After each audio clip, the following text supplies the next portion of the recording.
Welcome to Uniquely Loved, a celebration of authenticity and divine inspiration. We are encouraged to be our own unique, authentic selves. Join me, Tech Witch Niki, as we discuss spiritual gifts and skills we can develop and enhance, speak with amazing people using their skills in a variety of ways, and explore the different ways to connect to the wonders of the universe. Hello, my loves. I am excited to introduce to you Sapphire Moonbeam. She is the creator of her self published oracle deck, Moonbeam Magick. She creates intuitive, energy infused art and jewelry. Sapphire also teaches art, all while working as a paralegal. She has been a contributing author in several books published by Llewellyn worldwide. Sapphire, thank you so much for joining me today. Thank you for having me. I'm really honored to be here with you. I'm excited about our talk. I am too, and I'm just getting so many different energies right now of excitement and joy. Yes, like fireflies on a summer evening. Yeah, and lots of giggles. Yes. I think that we sometimes tend to take life a bit too seriously, and we get bogged down by responsibilities of being an adult, but we need to consider remembering what it's like to be a child and be joyous. Oh, definitely. And for those who are listening on the podcast, Sapphire has so many amazing paintings behind her with so many colors and so much energy radiating from all of them and from her. Oh, so could you tell us a little bit about your journey and your oracle deck and well, everything? Well, I will tell you that I thought I was creative when I was growing up, but I never considered myself an artist. Um, I I really didn't discover my own journey with art until 2011. And I think part of my path with art was realizing I couldn't compare my gift to someone else. And my daughter, her name is Crystal. She was able to draw in a very elaborate way at a very young age. And I compared myself to her, and I knew that she was an artist, but I never considered myself one. So in 2011, I went to a craft store, grabbed a canvas, some brushes, and some oil paint. I just decided to start with oils. And I found very quickly that it was something that really was very soothing to my soul and something that I really enjoyed. And it took me to another place with when you're in a creative space, it takes you to a time without a time and a place without a place. And you have this experience of peace and like grace, and you lose track of time, and it's a very satisfying thing to do. It's something that everyone needs to do. We really are all artists, and finding out what your gift is and being able to express yourself through that gift, whether it's cooking or gardening or painting or drawing, that's like what really makes life for me be much more full and vibrant. Mm-hmm. Oh, I wholeheartedly agree. I um I I never imagined that I would be selling, my art to people in, various places in the US and around the globe. It's just it's something that's happened, a little bit more and more over time. It's a slow and steady roll towards what I'm hoping, becomes main um my main hustle in the future, not just my side hustle. But I have taught art classes, and I through art, during that movement of the wine and paint parties, I knew that mine was going to be completely different. What I do is I kind of tease my students and I say, this is the anti wine and paint party. And everyone that walks into my class will walk out with something that is truly more reflective of their own unique spirit. That is awesome. Thank you. So you I'm both very have passionate about. I'm sorry, go ahead. So you help them tap into their own intuition and paint while going with the flow and whatnot, instead of just, hey, paint this thing. Right. I do think that there's still a need for a wine and paint party because it helps people relax and it helps them tap into creativity. But Hmm. the problem, in my view, with it, and the thing that would even shut me down, is if I look over and someone has painted a sunflower or a cow or whatever it is, and I start to compare myself to someone else, there's a quote that says, "Comparison is the thief of joy." Hmm. And I would suddenly feel small if I didn't think mine was as good as theirs, which is silly because we're all so different. We all have different things that are our gifts. It's just tapping into it and realizing, what that is. I hope to actually travel more in the future and teach my art classes abroad. I do have I hope that it's next summer, but if it's not in 2024, it'll be in 2025. I'm going to be teaching an art class in Scotland. I have a Wow. friend that I made on Facebook that has a really cool shop in Scotland, and she's going to have me come over and teach some classes. And I'm excited about it. I'm here, I'm ready for it. Just when the time is right and things fall into place to make it easy for me to do it and flow with the plan of my life at that point. That is awesome. I'm excited about it for sure. Can you tell us a little bit about your Oracle deck? Yes. So I have, let's see here. I should have had it. No, here we go. This is the box.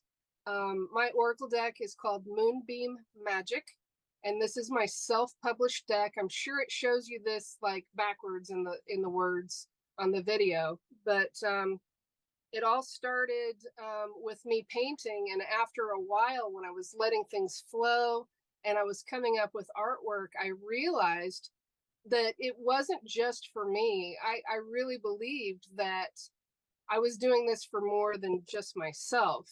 This is the painting called Moonbeams that's on the back of every card in my deck, and there's angels. Um, the It's been a very long journey to get to this point of figuring out how to get it self-published. So if anyone out there is working on their own Oracle deck, sorry, my eyes are watering here just a little bit. I think it's all the excitement that's flowing out.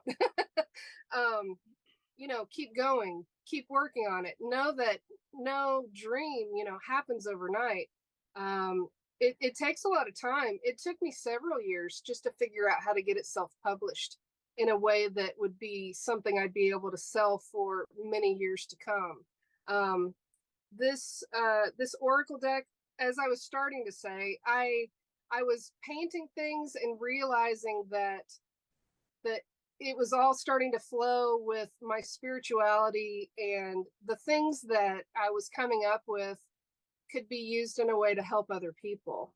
Um, this is the Dream Key card, and this reminds you that you have the key to your dreams, you have the key to your heart, you have the power to make whatever you want, happen and come true.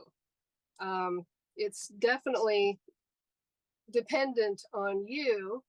I'm pulling another card here just to see what comes up. Like this is a spontaneous oracle card reading, right? This one is a very early painting. It's called Radiate Love. And I know I did this one the first year I started painting. I think that I can paint better than this now, but this actually shows me how far I've come. And the meaning of the card is just radiating things out from your heart and showing your love and being in a space where you are coming up and showing up with the best version of yourself to share Hmm. with other people. But there's other cards too. It's not all love and light. It's not all um puppies and rainbows. Like there's light and dark in all things, but Oh, yeah. this card is definitely about radiating that beauty of your soul and your spirit and sharing it with other people. I Yes, could talk forever. I need to take a breath and let you like jump in here, ask a few questions because I could just talk all day. well, I love that card because to me it's really raw and it shows the energy flowing from the heart. So I love that card. And while you're comparing it to, the progress that you've made and everything, it shows realness. Yeah, we all have to start somewhere, and nothing that we really want with a big dream, nothing is manifested overnight. And Mm-hmm. if it is, it's not necessarily going to have the same foundation to have the strength to last, if that makes any sense. That's Oh, my it opinion. does. Yeah. It heartedly does. It's a slow and steady climb. And yeah, I'm excited about my Oracle deck because I have taken it to shows in several states around the country. I've done shows in Texas and Colorado, and I've done shows in Kansas, Iowa, Missouri, New York, Virginia Beach, where I met you, of Yep. course. Now, I didn't have your screen. Like, let me change the screen. I didn't see that card that you just put up there. Oh, that was Me. the guidebook that you Oh, autographed for me. But yes. the card that my guides had me pull was crystals. That's awesome. And I I'm love how you definitely, have the energy flowing off of the crystals as well. thank you. The energy art is something that I came across an energy artist at one of the shows that I worked at. Mm-hmm. Actually, I met her before I started doing shows. I went to a medium event where the medium was on stage and connecting with people that had crossed over.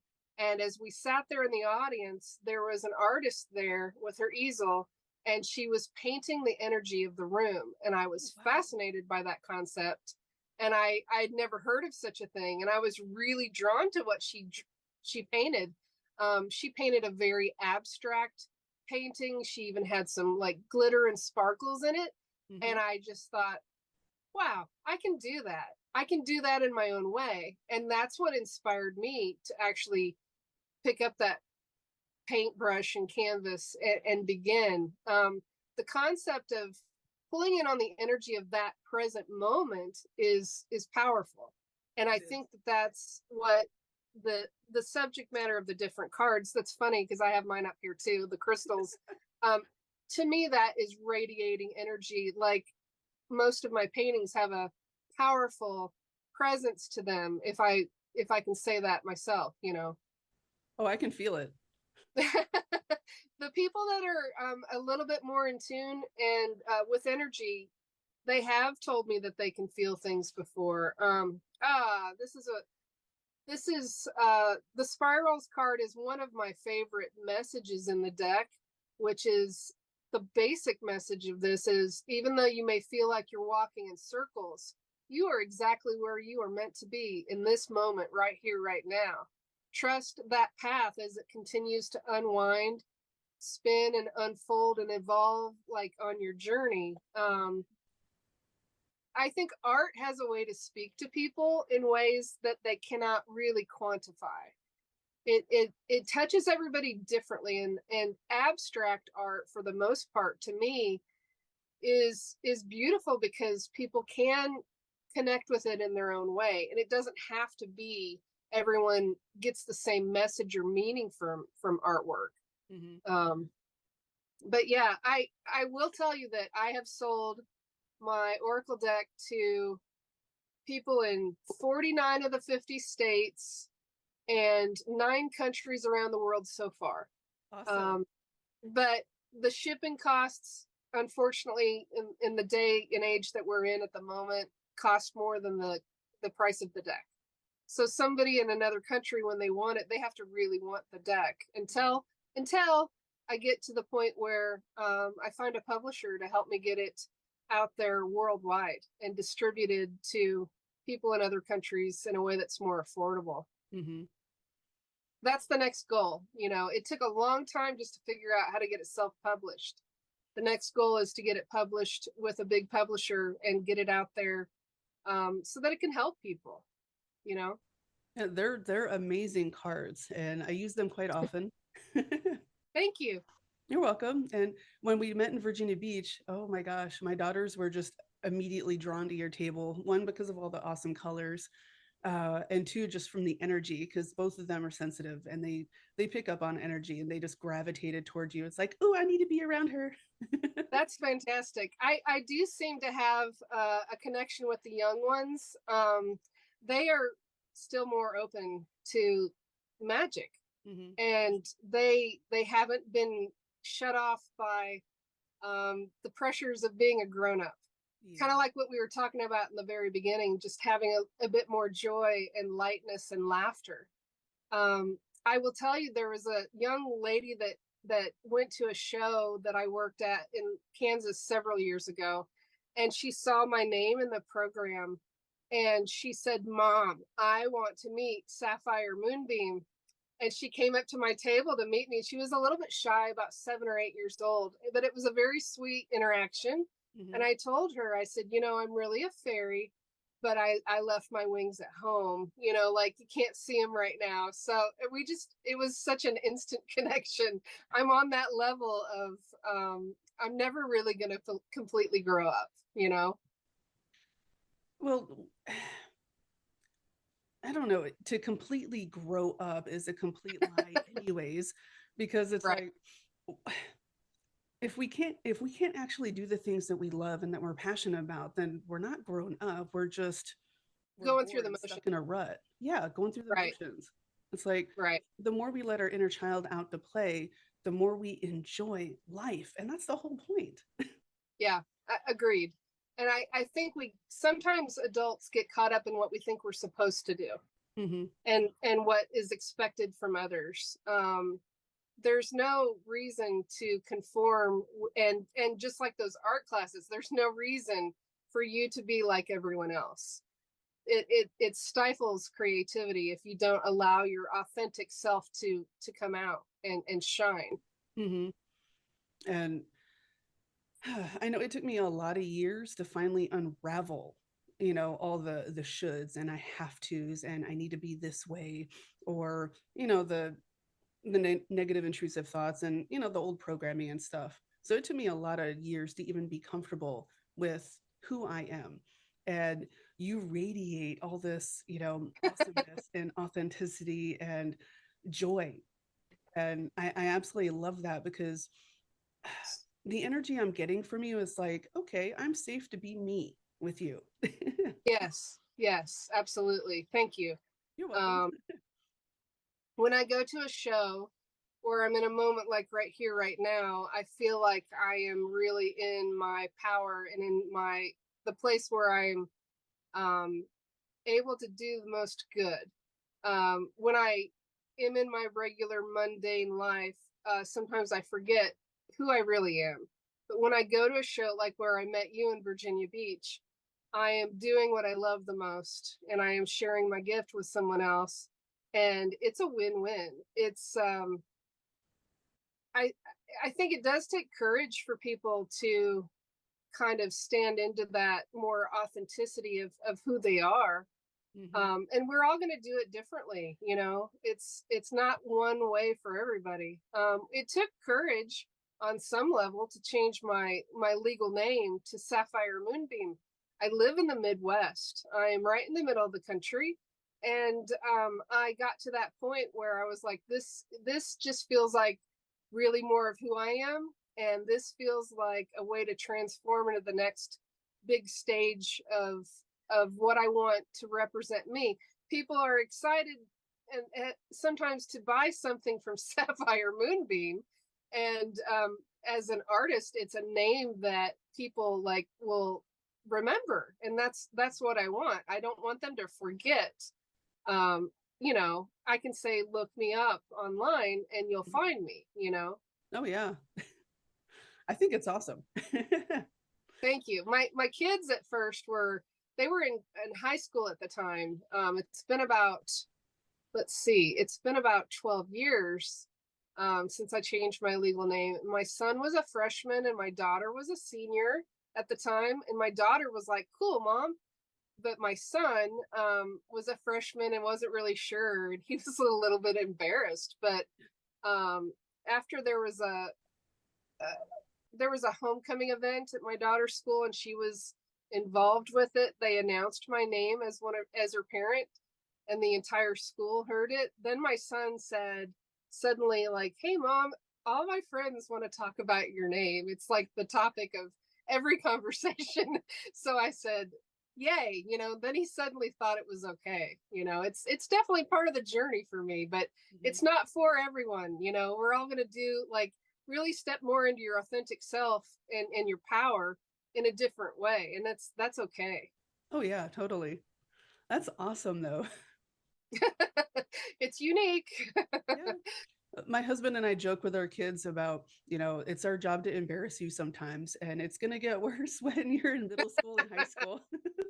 Yeah, that's definitely an interesting time period. It's so precious when they're younger, and it happens to, like, roll out, and just the time passes so quickly. So just appreciate every moment while you can. Oh yeah, We're I'm we're gonna keep definitely. hugging on them. Oh yeah, and we're in an age where we take more photos than we used to, so you'll have more documentation of them as they grow and change, and it's all Oh yeah. good. And they're always grabbing my phone to look at all the different pictures and everything. My 5-year-old's just like, ah. Oh, that's so sweet. My 9-year-old wants to be an artist. She already is. Uh, Right. but she's been watching videos on YouTube to learn how to draw and everything. And I'll show her your cards so she can just start, going with the flow in her way as well. One of the things that I would suggest is that she consider painting while she listens to music, because going with that flow with music will enhance and change the painting and influence it to kind of different ways. I've done that myself. One of my early paintings is called Rock and Roll, and it's got, like, lots more grooviness to it. And there's a lot of paintings that I've created while I listen to Enya, and that very smooth, peaceful, like, flowing uh, Zen type energy, and it really does help you get into that focused zone. Oh, yeah. Our camera is starting to go a little off. Uh-oh. Okay, there we go. It synced back up. It's like you started talking about music, and like there was a flood of energy going through, and it just kind of like bogged the camera down, but your voice kept coming through. Okay, do you want to explain or talk about any of the wonderful pieces behind you? I just kind of be going off the cuff, but that's okay. That's uh this painting right here behind me um is not one that I've really shown online much, maybe just once. And I think I painted it the other direction. um I've got a lot of paintings in my little magic cottage that are looking for homes, but when the time is right, they'll find their owners. I do sell, online on Etsy, and but I want the person that adopts my painting into their house to really cherish it, and it not just be something that they think might match their couch. But as an artist, um, that's an interesting point. I'll lead that into saying that there are some artists that will match your couch if that's what you want, and that's their specialty. And that people that like to coordinate a room. However, my artwork is nothing like that, and that's okay, and I'm comfortable with that. I've not really done a traditional type commission before when it comes to art. What I do is I do intuitive painting commissions, and I haven't really, put that out there for a while. I need to remind people that I do that. What I will do is, someone wants me to do a painting for them. They have to obviously like my style, and they have to trust that I will allow my intuition to help me create the painting. I concentrate on their energy, and I come up with an intuitive art piece. And the last one I did has been a while. It lives up in Pennsylvania. The lady was really, really happy with it. And she had a lot of cosmic energy around her with her guides. And it was exciting. So it's not for everybody. And that, I know that. The right people do tend to find me eventually. But as far as art, honestly, I've got a lot of them here around my house. I don't remember if I named this one yet. I've named so many different art pieces over time. This one, honestly, with the eyeball back here, I really think that's for my second Oracle deck. I think I've been creating some pieces for that just over time. And I find that with creativity, that allowing it to flow when it flows and not trying to force it is really what works best for me. And even when I wrote this guidebook, I wrote it over time. I didn't just sit down and do it all in one setting. I have, speaking of writing, if you don't mind me transitioning into that, I'm a contributing author to 4 books by Llewellyn Worldwide. I've written for the 2021 as well as the 2023 Witches Spell a Day book. And in each book, I contribute 25 different spells that are just delightful suggestions about a new way to inspire you to become more empowered with your magic. Today, by the way, I wrote 2 years ago the spell a day for July 4th. I know that this will air later, as you mentioned before the video, but today's spell is about transformation and about powerful transformation. It's about utilizing the power of a firework, whether you witness them in the sky as you're sitting there and watching them, in a display, or if you're just watching them on television, or if you're envisioning just a firework. It's about powerful, transformative changes and really wanting to get out of feeling stuck or frustrated. The fire element can be used to express your desire for intense and explosive transformation, but it's something you have to really be sure that you want before you put this out there to the universe. At the end of each spell that I write for the books, I come up with a very short chant that rhymes. And I'll just read this part to you really quickly. It's like I said, you got to really make sure you want this.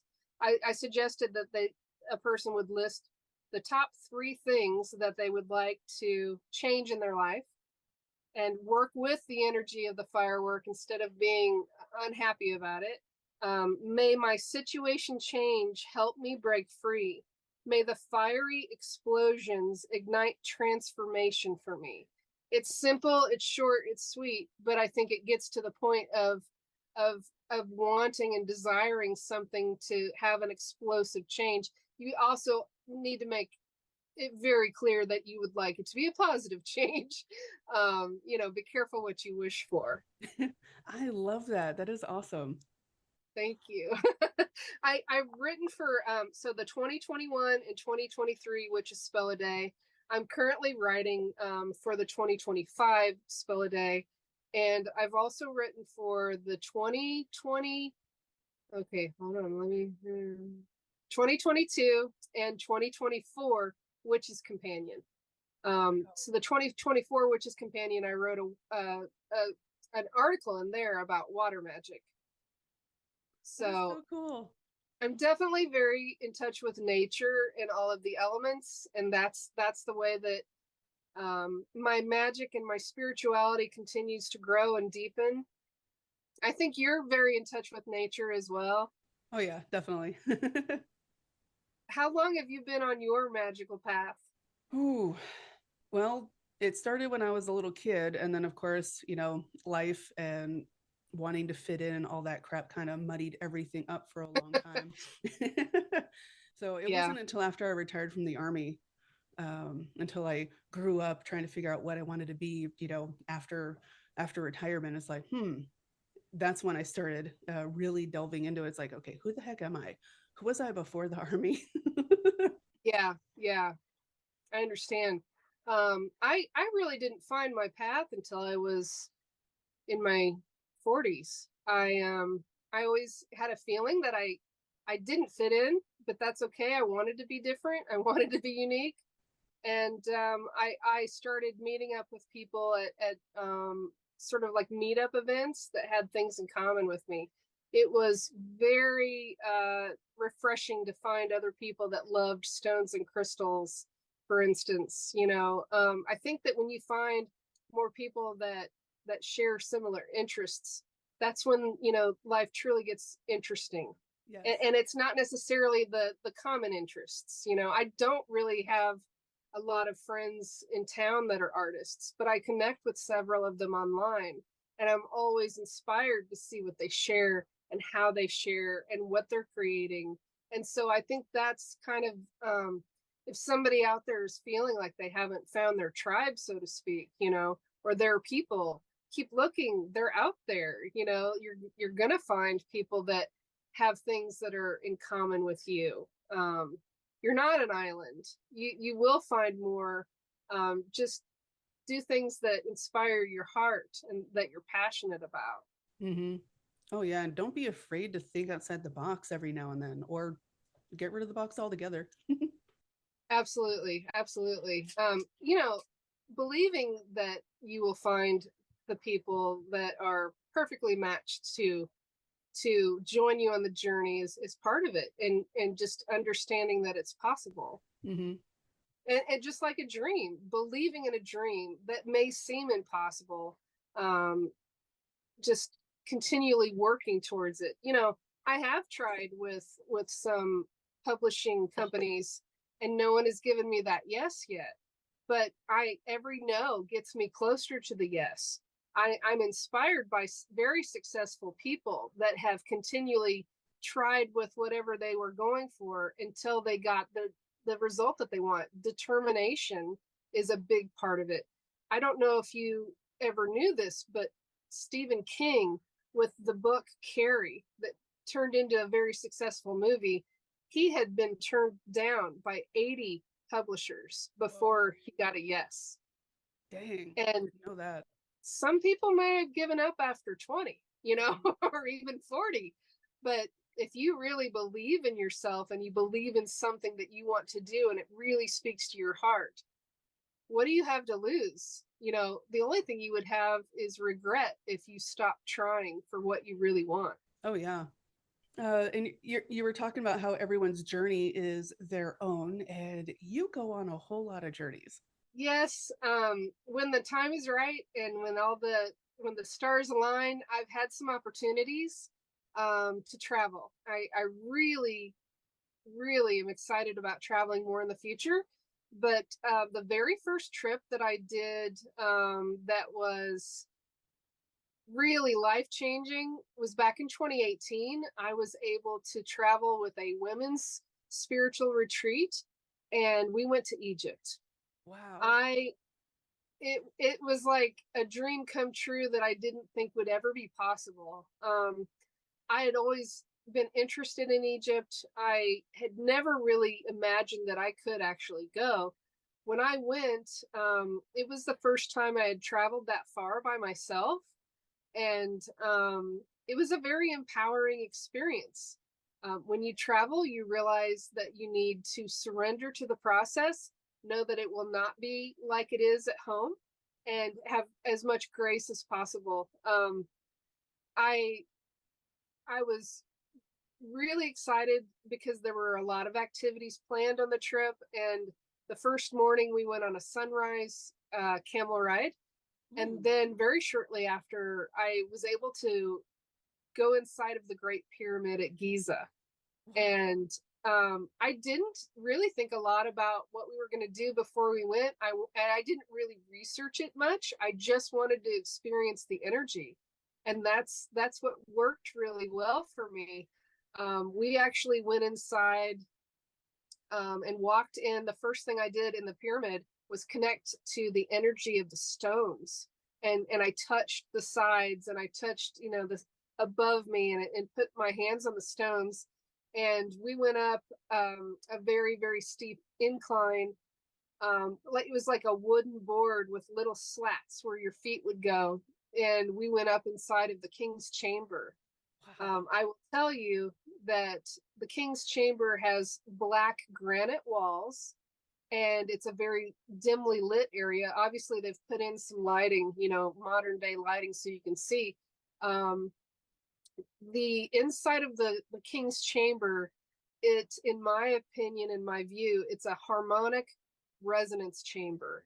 It is not anything to do with a burial. If it did have anything to do with that, there would be hieroglyphics everywhere. There would be statues and all these different little things that would go with a sarcophagus, but it was black granite. And when my spiritual guide, Ahmed, stood next to me, he made a sound of Om, and it came out in two tones from his mouth at the same time. And I looked over and I was like, you are not just a spiritual tour guide. You know, he was a magical person, and he still is. But when he chanted Om in there in a very light tone, it resonated and it vibrated that entire chamber. And it was just magnificent. I also had a chance to lay inside of a part in that king's chamber called, I think they call it a lidless coffin. I don't know that that's really what it is, but anyway, when I got inside of it and I was able to lay down in that, I could feel energy from below my body go through my body and out above me. And when I got home, I looked it up, and that lidless chamber, I mean, that lidless coffin in the chamber is directly in alignment with that pyramid. Oh, wow. And that, I felt that go through me 2 or 3 times before I got out. It was a very healing feeling. It was an amazing experience. I can't really describe what it felt like exactly, but it was something that I needed, and I'm so grateful for the experience. We went to several different temples. The other place that I had a really, really magical experience was at the temple of Philae. It's Philae. I don't know if I'm pronouncing it right, but it's a temple that's dedicated to goddess Isis. And I had a really magical thing happen in the room, in the middle temple type room with a stone altar. If you don't mind me telling you, I mean, I'm all the other girls were wearing like a certain color for unity and for photographs and whatnot. I didn't want to do that. I wore my own color. But they had all been around this stone altar in that middle room. And once they were gone, I had wound my way over there, and there was that spiritual tour guide again, and he was in there by himself. He didn't say a word to me. I didn't say a word to him. As I walked in, he just nodded as if, you know, yes, enter. And when I was in that room, I had a selenite crystal that I had brought with me that was in the shape of an arrow. One of my intentions for the journey, besides experiencing the magic, was I wanted it to help me find a new sense of direction. Mm-hmm. And I just instinctively put my right arm out with the selenite in it with the arrow, and I put my left arm out as well, and I walked around that stone altar in a clockwise direction. Mm-hmm. And once I had completed the circle, I felt something open up within me. And it sounds like something out of a movie. It doesn't sound real, but it was real, and it was valid, and it was very magical. And I was just so incredibly grateful to get to experience that and to just soak up the energies of that ancient place. Mm-hmm. It was very, very meaningful to me. I think that if anyone has a chance to travel, no matter where it is in the world, do it. It really opens your eyes and makes you understand more about other cultures and other people. And, you know, I could just keep blabbing on and on about Egypt. I got this tattoo about a year before I went, and you can see it there, right? Yes. Eye of Horus, Eye of Ra, that sort of protection, um, magic, royalty, all those things. It was just one of those, you know, I got it, and then I got to go a year later. It just felt like it was meant to be, you know. Definitely. And it sounds like you got activated in several different ways while you were there, which is awesome. Yeah, that is one way of putting it for sure. It's I really almost didn't want to leave. I felt like I had been there before. And I know that some people aren't ready to accept or hear that, but for me, that's the truth. When I saw the pyramids for the first time, I felt like I had come home. It was just truly magnificent. I've always wanted to go. That is definitely on my bucket list. I had made plans after my deployment in 2011, but there was a whole bunch of stuff going on over there, so it wasn't safe to travel there at the time. And I was like, They had a revolution during that year. yeah, I was going to take my dad, and it wasn't meant to be at that time. Um, but since I started this journey, I've had visions and confirmation from my own spiritual teams like, hey, you've had a few past lives over there. It's like, oh, cool. Well, that explains the draw.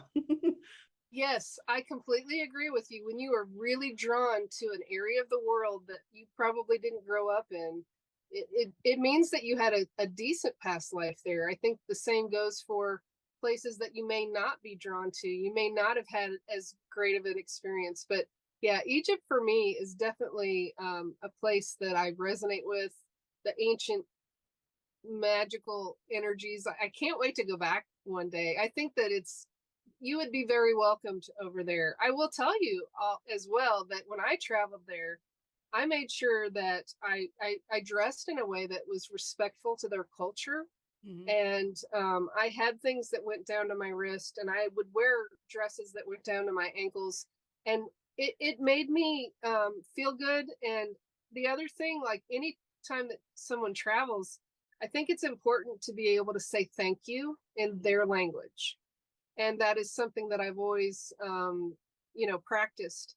I remember when you say thank you in Arabic, Egyptian Arabic, it's shukran, and you can get instant respect from someone showing that you went to the trouble to be considerate of their culture, and not just think that everything's going to be the way we do it, you know. Yeah, or how it always is in the movies when you're, being a tourist and everything. Yeah, I wanted to tread lightly, tread with, go there with respect. Hmm. And I think that goes a long way. I also got to go to Istanbul in Greece on one trip. It was a very exciting adventure there as well. I remember sitting on like a subway type bus, whatever transport in the city, and I was practicing saying thank you back and forth with her, and she told me when I was saying it right. Istanbul was a magnificent city. It was really beautiful. Greece, we did get to go to the various temples. I went to the Oracle of Delphi, Ooh. and they are all the different places are unique, and they definitely have their own energy. I enjoyed Egypt in my experience more just because it didn't seem like it was torn down as much as the the temples in Greece had been kind of dismantled more, Oh yeah. if that makes any sense. Oh, it does. And they're actually trying to rebuild quite a few back to their original glory. Yeah, yeah. But it was a magnificent adventure. That was 2018 and 2019 were the big years for travel for me. I'm hoping that the future will provide me opportunities to go to more places. And I'd love to teach my art classes in more places as well. That'd be exciting. So where can people find you? Where can people find me? Online, I first and foremost have a website called sapphiremoonbeam.com. It's my first and last name, so it's SAPPHIREMOONBEAM.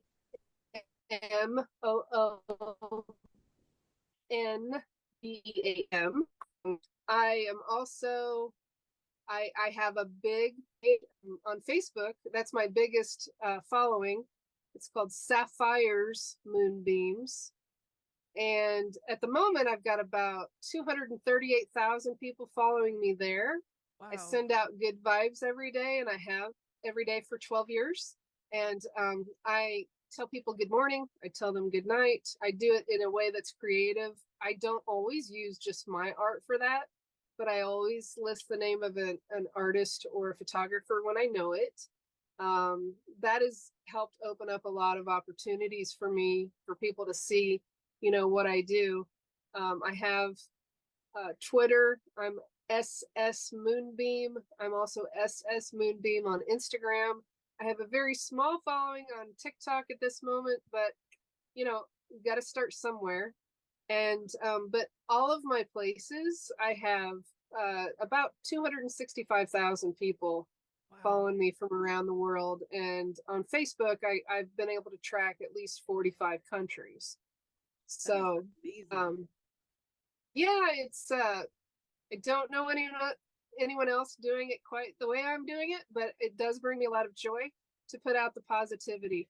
I do think there are things that are kind of, how do I say this? Information, technology, the news, it can be good to be connected, but there sometimes are things that we just get bombarded with that are not necessarily positive and as enriching to our spirit. And I try to be positive and enriching to others. And I send out the kind of energy that I would want to receive when I open up a news feed, because I think that we need more of that. Definitely. So I just started doing it several years ago. It was around the same time. It was right before 2011 when I started that. But it's been a really amazing way for me to network with people that are on a spiritual path or on a magical path or artists. It's helped connect me to more like-minded souls, and it's a great tool to be used for good if you decide to. Oh yeah, and that's so needed right now. It really is. Yes. So anyone who's just starting out on whether it be a spiritual or magical or artistic path or anything like that, what advice would you give them? Practice, practice, practice when it comes to art, and try not to be too self-critical. Just like Bob Ross would say, if it's a happy little accident, you know, find a way to work with it. And you're not necessarily going to find that you're good at everything. Nobody is, but just keep experimenting, try different techniques, paint outside, paint to music, paint with your favorite set of crystals around you, you know, paint with the sound of, you know, yoga, chanting, meditations, gongs, crystal bowls, you know, that sort of thing. Just change it and figure out what works best for you. Flow with it. Try not to force. When it comes to creativity, it's going to come out in a much more beautiful way if you let it flow and you go and work with the energies. I think that's something to be said about life as well. And keep believing in yourself. Don't give up. Keep going and keep walking towards what you want. Even if you're not where you think you want to be right now, it doesn't matter. It's part of the journey, and it's part of the experience to show the universe you're serious about your dream. You're determined. You will be persistent, and you will continue until you reach that next milestone, and then you're going to continue until you go for more, you know. Never stop reaching, dreaming, believing. It may sound corny to some people, but it's part of the element of success. Believing that you have something very valuable to add to the world, because you do. To me, that works wonderfully with magic too, because where we put our focus, where we put our will, is what we're manifesting. Right. And also, though, the key in my experience is to know that when you manifest, it does not mean that it comes on your timetable. Right. You have to trust in the universe and the timing for things to be right. I can tell you that when I wait to plant my flower garden, for instance, when the conditions are more right for my area, when it's warmer, when the chance of frost is gone, and there's going to be more sunshine, and when the conditions are right, it will bloom and grow in its time. You cannot, when you plant a seed in nature, or a flower, whatever it may be, and you nurture it and you water it and you pull out the weeds, it will get there, but you cannot tell that seed when to bloom. You cannot tell the green little, little stalk to come out of the earth. It happens when it happens. That, and I think in a world where we have a lot of instant access, instant gratification, sometimes it's hard to wait for that opportune moment for something to become a thing. I this is a different subject, but I also wanted to tell you, I have a degree in psychology as well, a bachelor's degree in psychology, but the first major that I had in college was journalism. And I always did think I was going to write, but I didn't know obviously how. I switched my degree at some point, but when I wanted to be a journalist, I thought I was going to write for Rolling Stone. I do love music, and let's see. Oh yeah, the reason I brought that up, sorry, it was like seeing something shiny in my brain. My creative brain sometimes is all over the place, but the path that I was trying to travel and tell you here is I also have, very slowly but surely in the works, a fairy tale story that I'm writing. I've just gotten little glimpses and flashes and a few little downloads for it. So it's going to take some time, but I know that the story that I'm creating is going to be good. It's going to be something that's entertaining, has a little bit of wisdom thrown in, like a good fairy tale does, or a moral of the story. And it's going to be very nature inspired, and I'm excited about it.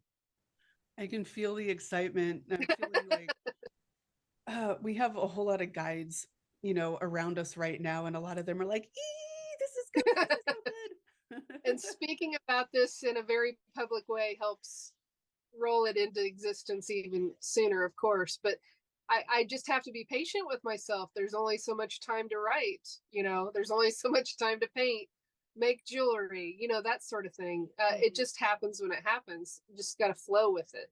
Yeah. And figuring out the best balance for prioritizing, work and play. And well, I mean, right. A lot of the creative stuff is play anyways. It is. And allowing yourself time to play, for sure. Yeah. Oh yeah. Well, I'm definitely putting all your links in the bio, or in the description. Bio. Thank you. I don't know why I said that. My brain went TikTok, I think. I've heard that too often. Okay, let me rephrase this. Like, no, keep it. I really appreciate this opportunity to speak with you, and you helping me get the word out about what I do to others. And I will be happy to share this video with the people that follow me as well, so that we can, cross network, with the people that follow us. Thank you so much. You're welcome. And thank you. It was absolutely wonderful having you on the show. Thank you. I wish you all the best. I hope you have a wonderful, wonderful holiday and time with your family. You too. Thank you so much. Be well.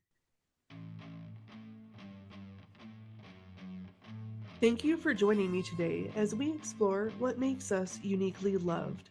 Be sure to subscribe. More adventure awaits. For more articles and to work with me as your personal guide, go to www.techwitchlayer.com. Always remember, you are accepted, you are valid, you are loved.